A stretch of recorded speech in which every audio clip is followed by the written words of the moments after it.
भारत के तमिलनाडु राज्य में बसा रामेश्वरम ज्योतिर्लिंग, जो सिर्फ समुद्र की कहानी नहीं सुनाता बल्कि उन रहस्यों की गवाही देता है जो हजारों सालों से इतिहास के पन्नों में दबे हुए हैं।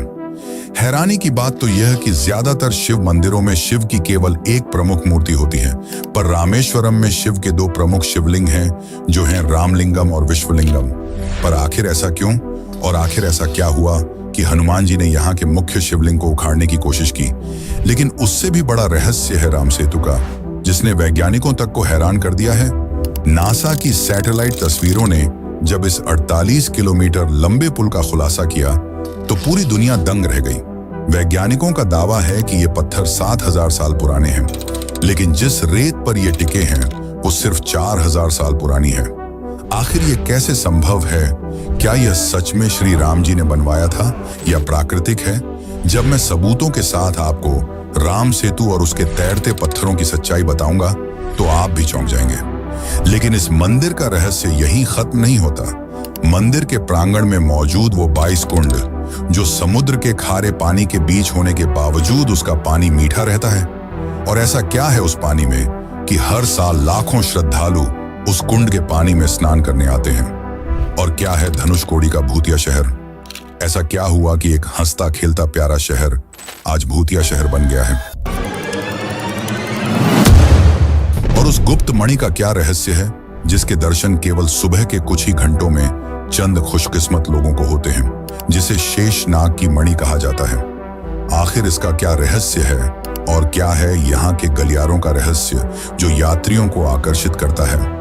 तो आज की इस डॉक्यूमेंट्री में हम हर परत खोलेंगे, कथा, इतिहास, विज्ञान और आधुनिक विवाद, और जानेंगे रामेश्वरम का असली इतिहास, असली रहस्य।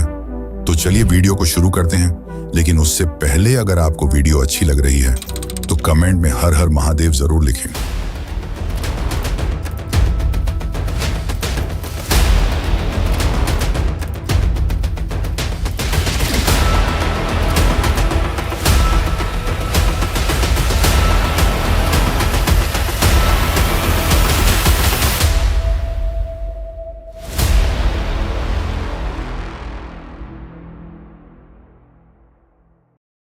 इस मंदिर के निर्माण की नींव आज से लगभग 7000 साल पहले रखी गई, यानी कि रामायण काल में।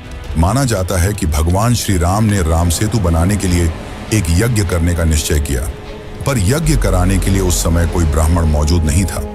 तब जामवंत ने प्रभु श्री राम को सलाह दी कि इस समय इस जगत में रावण से बड़ा ज्ञानी ब्राह्मण कोई नहीं है, हमें उन्हें बुलाना चाहिए।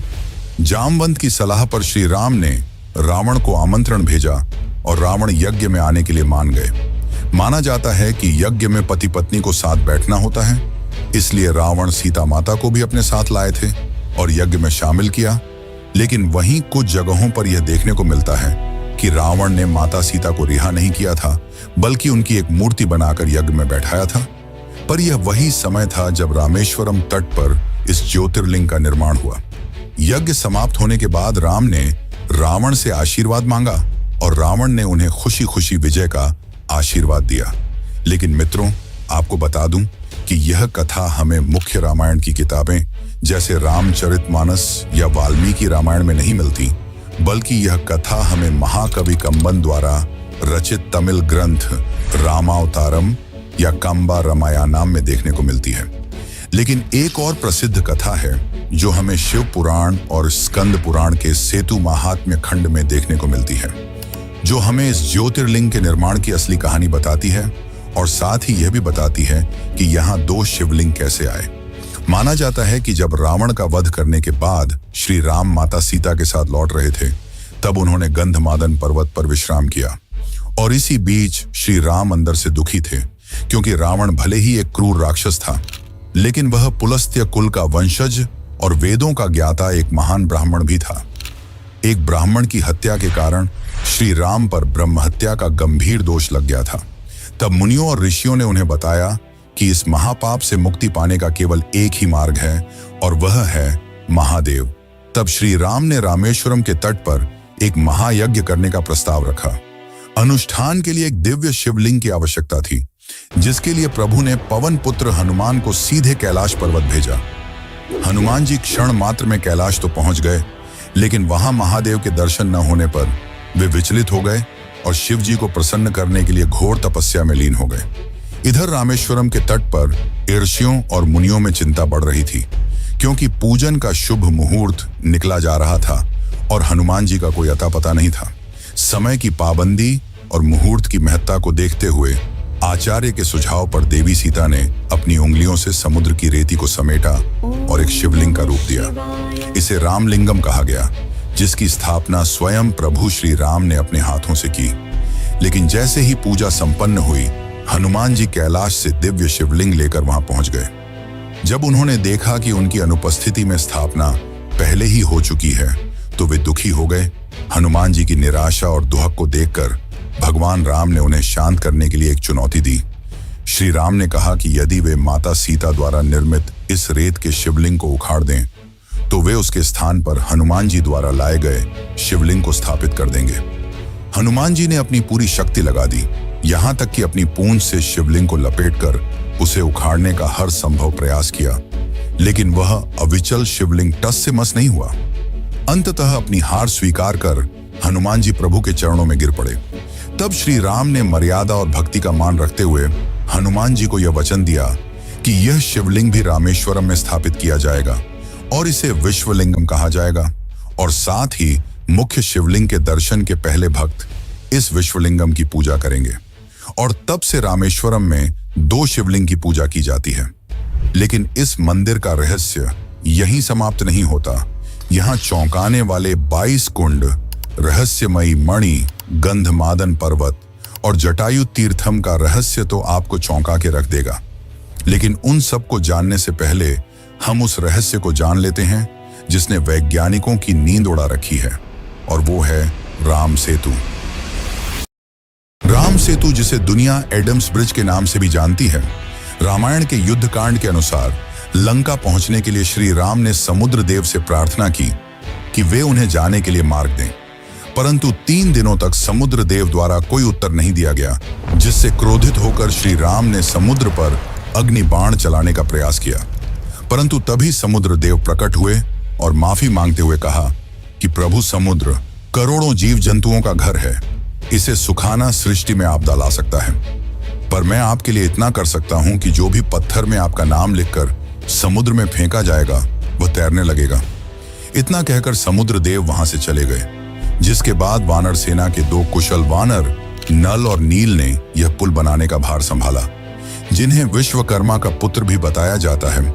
नल और नील ने अपनी अद्भुत इंजीनियरिंग प्रतिभा दिखाते हुए केवल 5 दिनों में 48 किलोमीटर लंबा और 100 योजन विस्तृत एक विशाल पुल तैयार किया, जो रामेश्वरम के पंबन द्वीप को श्रीलंका के मन्नार द्वीप से जोड़ता था।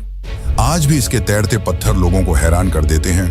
इस रहस्य को आधुनिक विज्ञान ने तब और गंभीरता से लिया जब वर्ष 2002 में अमेरिकी अंतरिक्ष एजेंसी नासा ने सैटेलाइट तस्वीरें जारी की, जिनमें समुद्र के नीचे एक उथली संरचना स्पष्ट रूप से दिखाई दी। लेकिन फिर 14 सितंबर 2007 को नासा के स्पोक्सपर्सन ने साफ कहा कि रिमोट सेंसिंग फोटोज से मैन मेड ब्रिज साबित नहीं किया जा सकता। यानी कि उनका कहना था कि सिर्फ सैटेलाइट इमेजेस से यह साबित नहीं किया जा सकता कि यह मानव निर्मित है। तो अब के समय में सबसे बड़ा सवाल यही उठता है कि क्या इसे सच में श्री राम द्वारा बनाया गया था या यह एक प्राकृतिक ब्रिज है। विज्ञान की माने तो वह इसे अक्सर नेचुरल लाइमस्टोन शोल्स की श्रृंखला कहता है, और माना जाता है कि कभी यह एक लैंड कनेक्शन यानी कि पूरी तरह से जमीन रही होगी, पर समय और समुद्र के स्तर में उतार चढ़ाव होने के कारण यह बस एक चेन की तरह बची हुई है। लेकिन फिर सबसे चौंकाने वाली बात यह सामने आती है कि राम सेतु में इस्तेमाल किए गए पत्थर लगभग 7000 साल पुराने हैं, जबकि जिस रेत के ऊपर ये पत्थर रखे गए हैं वह केवल 4000 साल पुरानी है। आखिर यह 3000 साल का गैप कैसे? यह बात आज भी वैज्ञानिकों को हैरान कर देती है। लेकिन इससे यह जरूर साबित हो जाता है कि यह कोई प्राकृतिक संरचना नहीं, बल्कि जानबूझकर बनाई गई एक मानव निर्मित इंजीनियरिंग का कमाल है। हाल ही में 2018 से 2023 के बीच भारतीय अंतरिक्ष अनुसंधान संगठन ने नासा के उपग्रह डेटा के साथ मिलकर इस सेतु का एक विस्तृत 10 मीटर रेजोल्यूशन वाला नक्शा तैयार किया है, जो इस प्राचीन संरचना की सूक्ष्म जानकारी प्रदान करता है। लेकिन इस पुल का सबसे बड़ा चमत्कार है इसके तैरते हुए पत्थर, जिन्हें आज भी रामेश्वरम के हनुमान मंदिर और आसपास के क्षेत्रों में देखा जा सकता है। विज्ञान के अनुसार इन तैरते पत्थरों का कारण है इनकी डेंसिटी, यानी कि अगर किसी पत्थर में बहुत ज्यादा छोटे छोटे पोर्स या होल्स हों तो वह पानी से हल्का हो सकता है और कुछ समय तक तैर भी सकता है, और इन्हें पुमाइस पत्थर कहा जाता है। ये पत्थर ज्वालामुखी से निकलने वाले गर्म लावे और हवा के संपर्क से बनते हैं। जब लावा तेजी से ठंडा होता है तो उसके भीतर हवा के बुलबुले फंस जाते हैं, जो पत्थर को स्पंज जैसा हल्का बना देते हैं, और इसी कारण पत्थर पानी पर तैरते हैं। लेकिन सबसे चौंकाने वाली बात तो यह कि रामेश्वरम के पत्थर सामान्य पत्थरों जितने ही भारी हैं, और विज्ञान कहता है कि पुमिस पत्थर कुछ समय तक पानी में तैर सकते हैं। पर रामेश्वरम के पत्थर तो आज भी हजारों साल बाद तैरते हैं, जो वैज्ञानिकों को हैरान कर देता है। साथ ही रहस्यमयी बात तो यह है कि रामेश्वरम के आसपास पिछले हजारों वर्षों में किसी ज्वालामुखी का कोई अस्तित्व नहीं रहा है। ऐसे में सवाल उठता है कि अगर ये पुमिस पत्थर हैं तो इतनी विशाल मात्रा में ये यहाँ आए कहां से। ये सारे प्रश्न आज भी लोगों को हैरान कर देते हैं, चाहे इसे धार्मिक आस्था कहें या प्राचीन इंजीनियरिंग का शिखर। राम सेतु आज भी विज्ञान और विश्वास के बीच एक ऐसा पुल है जिसे पार करना अभी बाकी है। लेकिन रामेश्वरम में सिर्फ यही चमत्कार नहीं है, यहाँ के 22 कुंड और धनुषकोडी का रहस्य तो आपको और भी ज्यादा चकित कर देगा। तो चलिए अब उन रहस्यों को भी जान लेते हैं। रामेश्वरम मंदिर की आध्यात्मिक यात्रा तब तक अधूरी मानी जाती है जब तक श्रद्धालु इसके परिसर में स्थित 22 पवित्र कुंडों में स्नान नहीं कर लेते। ये कुंड, जिन्हें तीर्थम कहा जाता है, न केवल आस्था का केंद्र है बल्कि स्थापत्य और प्रकृति का एक ऐसा अनसुलझा रहस्य भी है जो आधुनिक विज्ञान को आज भी चुनौती देता है। पौराणिक मान्यताओं के अनुसार जब भगवान श्री राम लंका विजय के बाद लौटे तो उन्होंने अपने 22 बाणों के प्रहार से इन कुंडों का निर्माण किया था। स्कंद पुराण के अनुसार इन कुंडों को श्री राम के उन्हीं अभेद्य बाणों का प्रतीक माना जाता है, और यहाँ स्नान करना किसी बड़ी तपस्या के समान पुण्यदायी है। इन कुंडों का सबसे बड़ा चमत्कार इनका पानी है। रामेश्वरम मंदिर चारों ओर से खारे समुद्र से घिरा हुआ है, लेकिन मंदिर के भीतर स्थित इन कुंडों से निकलने वाला जल पूरी तरह से मीठा और शीतल है। आखिर इसका क्या रहस्य है? भूवैज्ञानिकों के अनुसार समुद्र के किनारे कई द्वीपों में फ्रेश वाटर लेंस बनती है, यानी बारिश का पानी जमीन के भीतर इकट्ठा होकर खारे पानी के ऊपर एक मीठे पानी की परत की तरह तैरता है। भारत सरकार की सेंट्रल ग्राउंड वाटर बोर्ड की रामनाथापुरम डिस्ट्रिक्ट रिपोर्ट भी यही बताती है कि कोस्टल हिस्सों में नीचे की ओर पानी खारा होता है और फ्रेश वाटर ऊपर लेंस की तरह मौजूद रह सकती है। इन कुंडों में जनवरी 2014 में एक स्टडी हुई थी जिसे a pilot study on water quality of 22 divine wells of Ramanatha Swamy temple कहा जाता है कि इस दौरान इन 22 कुंडों के पानी की जांच की गई थी, जिसमें pH, electrical conductivity, total dissolved solids जैसे बेसिक पैरामीटर्स और अन्य फिजिको-केमिकल परीक्षण किए गए थे, जिनसे यह साबित होता है कि इन कुंडों में कुछ ऐसे मिनरल्स हैं जो इनके पानी को औषधीय गुणों से भर देते हैं, जिस कारण आज भी लाखों श्रद्धालु इस पवित्र कुंड में स्नान करने आते हैं। उनका मानना है कि इन पवित्र कुंडों के जल से स्नान करने मात्र से शरीर की गंभीर से गंभीर बीमारियां और त्वचा रोग ठीक हो जाते हैं। साथ ही यह भक्त के मानसिक विकारों और पापों का भी नाश करता है। स्नान की प्रक्रिया भी बेहद व्यवस्थित और अनुष्ठानिक है। परंपरा के अनुसार भक्त सबसे पहले मंदिर के बाहर समुद्र तट पर स्थित अग्नि तीर्थम के खारे पानी में स्नान करते हैं और फिर मंदिर परिसर में प्रवेश करते हैं। मंदिर के भीतर इन 22 कुंडों में स्नान के लिए एक निर्धारित प्रक्रिया का पालन किया जाता है, जहां कर्मचारी बाल्टी से जल खींचकर श्रद्धालुओं पर डालते हैं। हालांकि मंदिर में मूल रूप से 24 कुंड थे, लेकिन वर्तमान में उनमें से 2 सूख चुके हैं और अब केवल 22 कुंडों का ही उपयोग होता है। और अगर इस कुंड के रहस्यों ने आपको चौंकाया है तो धनुषकोडी का रहस्य भी आपको जरूर हैरान कर देगा। तो चलिए अब उसको भी जान लेते हैं, लेकिन उससे पहले अगर आपको वीडियो अच्छी लग रही है तो इसे एक लाइक जरूर करें। रामेश्वर रामेश्वरम मंदिर से लगभग 20 किलोमीटर की दूरी पर स्थित धनुषकोडी एक ऐसी रहस्यमयी जगह है जहां पौराणिक कहानियां और आधुनिक इतिहास की कड़वी सच्चाई एक साथ मिलती हैं। रामायण के अनुसार जब प्रभु श्री राम लंका पर विजय प्राप्त करने के बाद विभीषण को वहां का राजा बनाकर लौट रहे थे, तब विभीषण ने उनसे अनुरोध करते हुए कहा कि यदि यह राम सेतु इसी प्रकार रहा तो भविष्य में कोई भी लंका पर आसानी से आक्रमण कर सकता है। तब विभीषण की शंका दूर करने के लिए श्री राम ने अपने धनुष के एक सिरे से उस विशाल सेतु को खंडित कर दिया। इसी घटना के कारण इस स्थान का नाम धनुषकोडी पड़ा, जिसका अर्थ होता है धनुष का सिरा।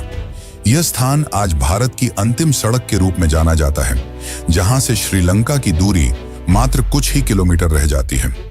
लेकिन इस पावन भूमि के साथ एक ऐसी दर्दनाक त्रासदी जुड़ी है जिसने एक समय के समृद्ध शहर को भूतिया शहर यानी कि एक गोस्ट टाउन में बदल दिया।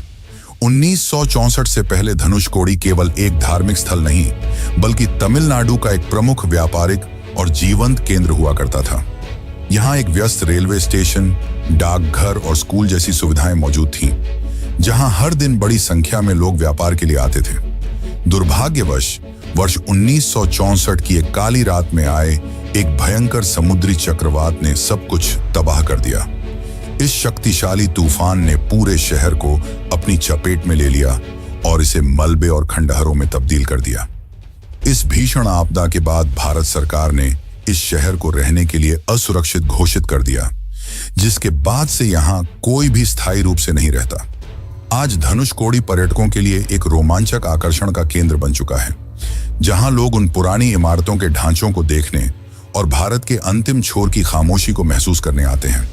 और यहीं से थोड़ी दूर पर हमें गंधमादन पर्वत मिलता है, जो रामेश्वरम द्वीप की सबसे ऊंची और पवित्र पहाड़ी मानी जाती है। मंदिर से करीब 1.5 मील उत्तर पूर्व में स्थित इस पहाड़ी का संबंध सीधे रामायण के निर्णायक क्षणों से है।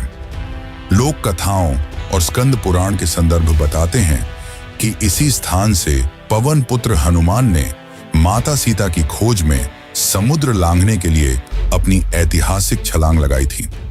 आज यहाँ एक भव्य पादुका मंदिर स्थित है, जहाँ भगवान श्री राम के चरण चिन्हों की पूजा की जाती है। कहा जाता है कि श्री राम ने लंका पर चढ़ाई से पहले इसी पर्वत पर अपनी विशाल सेना का संगठन किया था और पहली बार यहाँ से लंका के तटों को देखा था। इस ऐतिहासिक पल की स्मृति में यहाँ साक्षी हनुमान का मंदिर भी बना है और कुछ स्रोतों के अनुसार आज भी महाबली हनुमान गंधमादन पर्वत पर निवास करते हैं और उन्हें भगवान विष्णु के अंतिम अवतार कल्कि की प्रतीक्षा है। लेकिन इन सब बातों से ज्यादा एक और चीज है जो काफी ज्यादा रहस्यमयी है, और वो है शेषनाग की मणि। तो चलिए अब जानते हैं स्फटिक मणि और जटायु तीर्थम की असली कहानी। रामेश्वरम मंदिर के आध्यात्मिक वातावरण में कई ऐसी गुप्त कहानियां और रहस्य छिपे हैं जो केवल गहरी आस्था रखने वालों और प्राचीन ग्रंथों के जानकारों को ही पता है।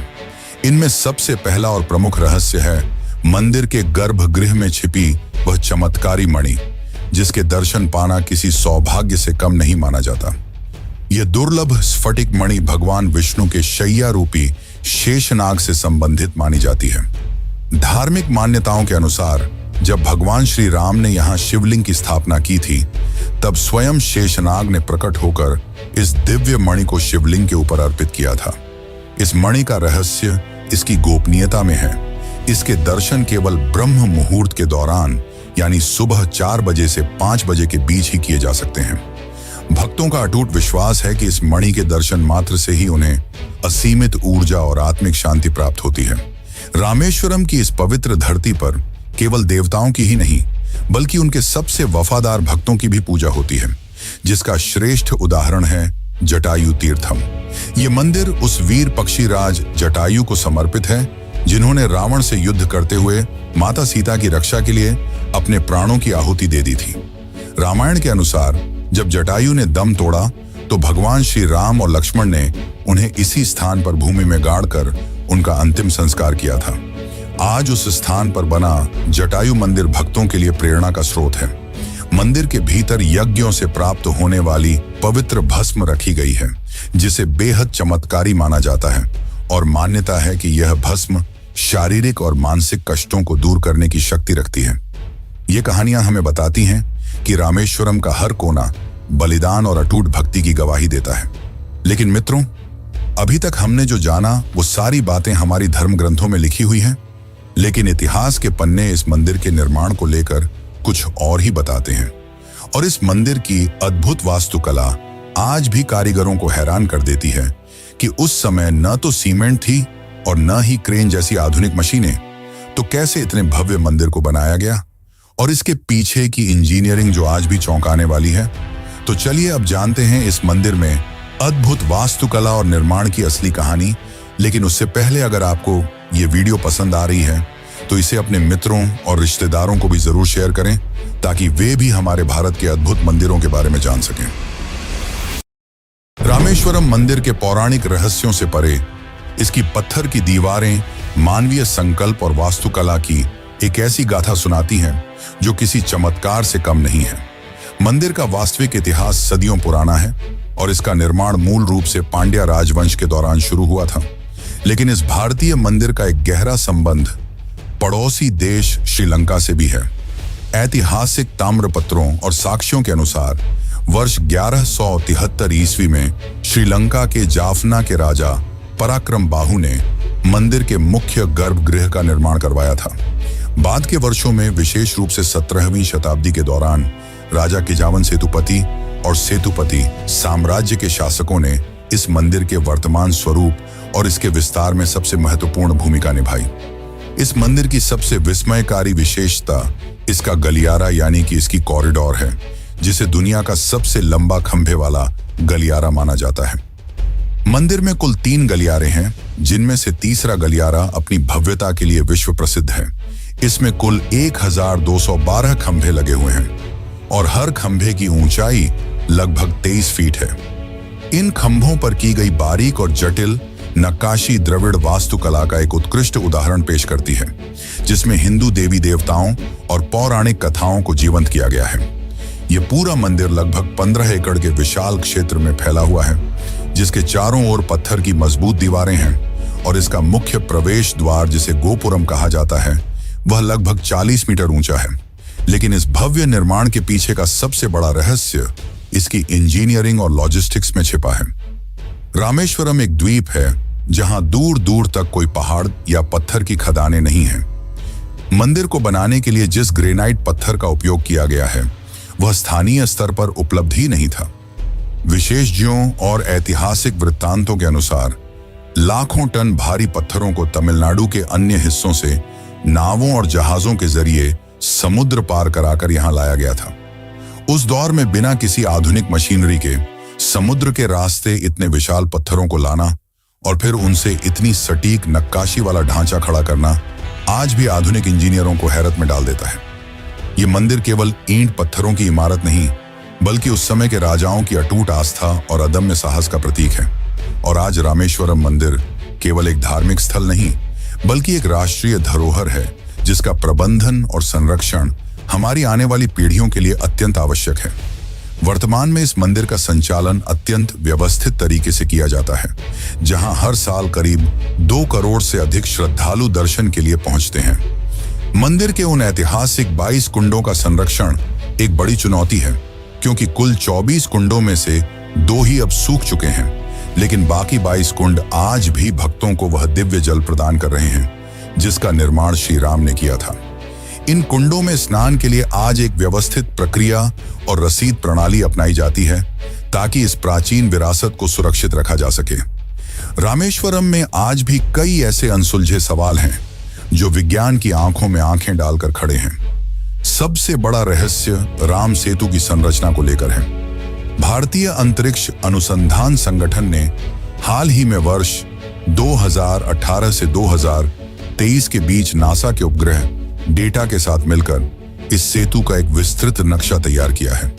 तैरते हुए पत्थरों के बारे में प्यूमिस स्टोन की थ्योरी दी जाती है, लेकिन रहस्य यह है कि रामेश्वरम के आसपास कोई ज्वालामुखी ही नहीं है और ये पत्थर हजारों सालों से आज भी तैर रहे हैं। सेतु समुद्रम शिप कैनाल परियोजना जैसे आधुनिक प्रोजेक्ट्स ने इस पर बड़े विवाद भी पैदा किए, जहां टेक्टोनिक प्लेट्स की संवेदनशीलता और दुर्लभ समुद्री जीवों के इकोसिस्टम को लेकर चिंताएं जताई गईं। इस पूरी डॉक्यूमेंट्री का सार यह है कि रामेश्वरम केवल ईंट, पत्थर और चूने से बना एक ढांचा नहीं है, बल्कि यह त्रेता युग के इतिहास और आधुनिक विज्ञान के बीच का एक जीवित पुल है। यह वह स्थान है जहां भगवान विष्णु के अवतार ने महादेव की आराधना की, जो भारत की सांस्कृतिक एकता और दक्षिण की काशी के रूप में हमारी पहचान को मजबूत करता है। यहाँ की हर लहर, हर कुंड और हर पत्थर एक ऐसी गौरवगाथा सुनाता है जिसे झुठलाना नामुमकिन है। अंत में यही कहना चाहूंगा कि अगर आपको यह डॉक्यूमेंट्री पसंद आई है तो आपको कोणार्क सूर्य मंदिर के डरावने और श्रापित इतिहास को भी जरूर जानना चाहिए, जिसे कभी ब्लैक पगोडा कहा जाता था। और अगर आप भी कोणार्क सूर्य मंदिर के चौंकाने वाले रहस्यों को जानना चाहते हैं तो हमारे चैनल पर जाकर यह वीडियो जरूर देखें। बाकी इस वीडियो को अंत तक देखने के लिए आपका धन्यवाद।